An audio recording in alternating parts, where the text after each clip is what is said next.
بسم اللہ الرحمن الرحیم۔ فرمایا کہ نوجوانوں کو ٹی وی نے خراب کر دیا۔ آج آپ دیکھ رہے ہیں کہ نوجوان لڑکے ہاتھ میں پستول لیے پھر رہے ہیں اور پستول دکھا کر کسی کا مال چھین لیا، کسی کی جان لے لی اور کسی کی آبرو لوٹ لی۔ یہ سارے کام پہلے کرتے تھے؟ نہیں، ان کی ابتدا اس طرح ہوئی کہ پہلے لڑکوں سے کہا گیا کہ ٹی وی ساری دنیا دیکھ رہی ہے، تم بھی دیکھو، فلمیں دیکھو، اور اس کے ذریعے رفتہ رفتہ ان کو گناہ کی طرف آمادہ کیا اور اس کے اثرات ان کے ذہنوں پر مرتب کیے۔ اور جب ایک مرتبہ یہ حوصلہ کھل گیا کہ اللہ تعالیٰ کو بھول کر اور اللہ تعالیٰ کے سامنے کھڑے ہونے کا احساس دل سے مٹا کر میں یہ گناہ کے کام کر رہا ہوں اور یہ فلمیں دیکھ رہا ہوں، تو ذرا سا اور آگے بڑھ جاؤ۔ اور شیطان دل میں یہ بات ڈالتا ہے کہ تم نے فلاں فلم کے اندر فلاں تماشا دیکھا تھا، اب اس کو ذرا خود بھی تجربہ کر کے دیکھ لو۔ اس طرح آہستہ آہستہ اس کو بڑے بڑے گناہوں میں مبتلا کر دیتا ہے۔ ہمارا کہ چھوٹے گناہوں کا عادی بڑے گناہ کرتا ہے۔ یاد رکھیے، بڑا گناہ ہمیشہ چھوٹے گناہوں کے بعد پیدا ہوتا ہے۔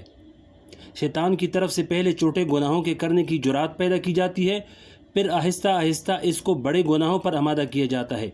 آج کے ان نوجوانوں کے دلوں میں یہ خیال پیدا ہو گیا کہ ہمیں ہمیشہ اس دنیا میں رہنا ہے، کبھی اس دنیا سے نہیں جانا، کیونکہ گناہوں کا عادی بن جانے کے نتیجے میں اللہ تعالیٰ کے سامنے جواب دینے کا احساس دلوں سے مٹ گیا۔ تو اب بڑے سے بڑے گناہ کے لیے راستہ ہموار ہو گیا، دروازہ چوپٹ کھل گیا، اب جو گناہ چاہو کروا لو۔ عربی زبان کا ایک شعر ہے جس کا ترجمہ ہے، یعنی بڑی برائی کی ابتدا ہمیشہ چھوٹی برائی سے ہوتی ہے، اور ذرا سی چنگاری سے آگ بھڑک اٹھتی ہے۔ اس لیے کبھی کسی گناہ کو چھوٹا سمجھ کر اختیار مت کرو کہ چلو یہ چھوٹا سا گناہ ہے کر لو، اس لیے کہ یہ تو شیطان کا دھانا ہے جو اس نے تم کو اپنے جال میں پھنسانے کے لیے اور اپنا کنٹرول تمہارے اوپر حاصل کرنے کے لیے اور تمہارے دل سے اللہ تعالیٰ کا خوف اور آخرت کی فکر مٹانے کے لیے ڈال دیا ہے۔ اس لیے گناہ چھوٹا ہو یا بڑا، اس کو اللہ تعالیٰ کے خوف سے چھوڑ دو۔ آگے فرمایا کہ یہ گناہ صغیرہ ہے یا کبیرہ ہے۔ اشرف علی تھانوی رحمۃ اللہ علیہ فرماتے ہیں کہ لوگ بہت اشتیاق سے پوچھتے ہیں، یعنی شوق سے پوچھتے ہیں کہ فلاں گناہ صغیرہ ہے یا کبیرہ ہے، اور پوچھنے کا مقصد یہ ہوتا ہے کہ اگر صغیرہ ہے تو کر لیں گے، اور اگر کبیرہ ہے تو اس کے کرنے میں تھوڑا ڈر اور خوف محسوس ہوگا۔ حضرت فرمایا کرتے تھے کہ صغیرہ اور کبیرہ گناہوں کی مثال ایسی ہے جیسے ایک چنگاری اور ایک بڑا انگارہ۔ کبھی آپ نے کسی کو دیکھا کہ ایک چھوٹی سی چنگاری کو صندوق میں رکھ لے اور یہ سوچے کہ یہ تو ایک چھوٹی سی چنگاری ہے؟ کوئی عقل مند انسان ایسا نہیں کرے گا، کیونکہ صندوق میں رکھنے کے بعد وہ آگ بن جائے گی اور صندوق کے اندر جتنی چیزیں ہوں گی ان سب کو جلا دے گی اور صندوق کو بھی جلا دے گی، اور ہو سکتا ہے کہ وہ پورے گھر کو جلا دے۔ یہی حال گناہ کا ہے، گناہ چھوٹا ہو یا بڑا ہو، وہ آگ کی چنگاری ہے۔ اگر تم اپنے اختیار سے ایک گناہ کرو گے تو ہو سکتا ہے کہ وہ ایک گناہ تمہاری پوری زندگی کی پونچی خاکستر یعنی جلا کر رکھ دے۔ اس لیے اس فکر میں مت پڑو کہ چھوٹا ہے یا بڑا، بلکہ یہ دیکھو کہ گناہ ہے یا نہیں، یہ کام ناجائز ہے یا نہیں، اللہ تعالیٰ نے اس سے منع فرمایا ہے یا نہیں فرمایا۔ جب یہ معلوم ہو جائے کہ اللہ تعالیٰ نے اس سے منع کیا ہے تو پھر اللہ تعالیٰ کے سامنے جواب دہی کا احساس پیدا کر کے یہ سوچو کہ یہ گناہ کر کے میں اللہ تعالیٰ کو کیا منہ دکھاؤں گا۔ بہرحال اس آیت کا مصداق بننے کا طریقہ یہ ہے کہ جب بھی انسان کے دل میں گناہ کا جذبہ پیدا ہو تو اس وقت اللہ تعالیٰ کے سامنے موجود ہونے کا دل میں دھیان پیدا کرے اور اس کے ذریعے گناہ کو چھوڑ دے۔ گناہ آگے فرمایا کہ گناہ کے تقاضے کے وقت یہ تصور کر لو۔ ہمارے حضرت ڈاکٹر عبدالحی صاحب رحمۃ اللہ فرمایا کرتے تھے کہ انسان اگر اللہ جل شانہ کا تصور کرنا چاہے تو بسا اوقات اللہ تعالیٰ کا دھیان اور تصور نہیں بنتا، اس لیے کہ اللہ تعالیٰ کو کبھی دیکھا تو ہے نہیں، اور تصور تو اس چیز کا ہو سکتا ہے جس کو انسان نے دیکھا ہو۔ اس لیے اللہ تعالیٰ کا تصور اور دھیان کرنے میں دشواری ہوتی ہے۔ لیکن جب گناہ کا جذبہ پیدا ہو تو ایک چیز کا تصور اور دیان کر لیا کرو، اور وہ یہ ہے کہ میں جس گناہ کے کرنے کا ارادہ کر رہا ہوں، اگر اس گناہ کے کرنے کے وقت میرا باپ مجھے دیکھ لے، یا میری اولاد مجھے دیکھ لے، یا میرے استاد مجھے دیکھ لیں، یا میرے شاگرد مجھے دیکھ لیں، یا میرے دوست احباب مجھے دیکھ لیں، تو کیا اس وقت بھی میں یہ گناہ کا کام کروں گا؟ مثلا نگاہ کو غلط جگہ پر ڈالنے کا جذبہ دل میں پیدا ہوا، اس وقت ذرا یہ سوچو کہ اگر اس وقت تمہارا شیخ تمہیں دیکھ رہا ہو، یا تمہارا باپ تمہیں دیکھ رہا ہو، یا تمہاری اولاد تمہیں دیکھ رہی ہو، تو کیا اس وقت بھی آنکھیں غلط جگہ اٹھاؤ گے؟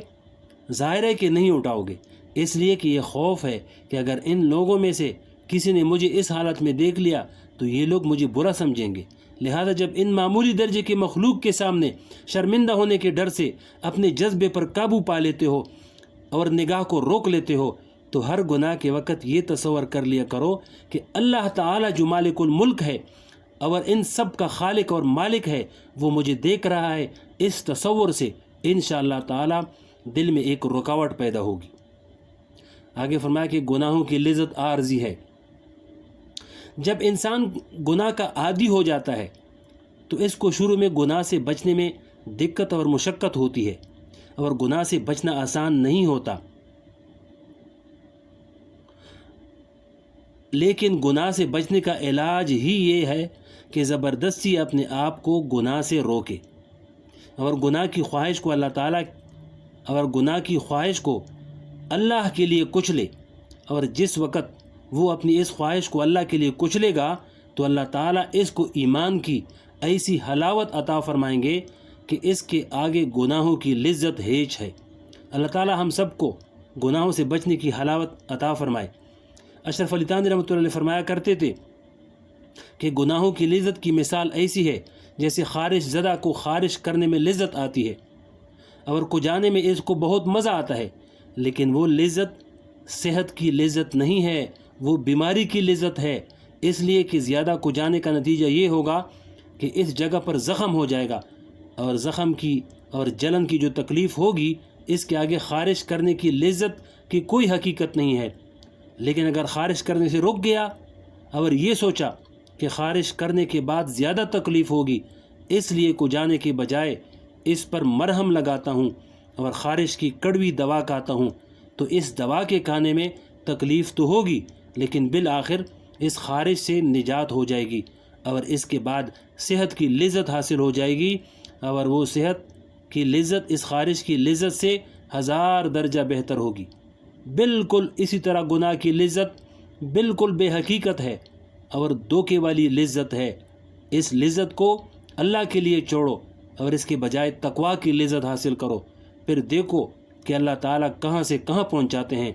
ارے یہ خواہشات نفسانی تو پیدا ہی اس لیے کی گئی ہیں کہ ان کو کچلا جائے اور اس کے ذریعے اللہ تعالیٰ کی رضا حاصل کی جائے۔ اللہ تعالیٰ اپنی رحمت سے اور اپنے فضل و کرم سے یہ حقیقت ہمارے دلوں میں جاگزین فرمائے۔ بہرحال ایک مومن کا کام یہ ہے کہ وہ اللہ جل شانہ سے خوف بھی رکھے اور ساتھ ساتھ اللہ تعالیٰ سے امید بھی رکھے۔ لیکن بزرگوں نے فرمایا کہ جوانی کے دور میں اگر خوف کا غلبہ ہو تو زیادہ بہتر ہے، کیونکہ جوانی کے دور میں جب آدمی کے ہاتھ پاؤں اچھی طرح چل رہے ہوں، قوا مضبوط ہوں اور آدمی ہر قسم کا کام کر سکتا ہو، تو اس وقت گناہوں کے جذبے بھی دل میں بہت پیدا ہوتے ہیں اور گناہوں کے محرکات بھی بہت ہوتے ہیں اور گناہوں کا تقاضا بھی زیادہ ہوتا ہے۔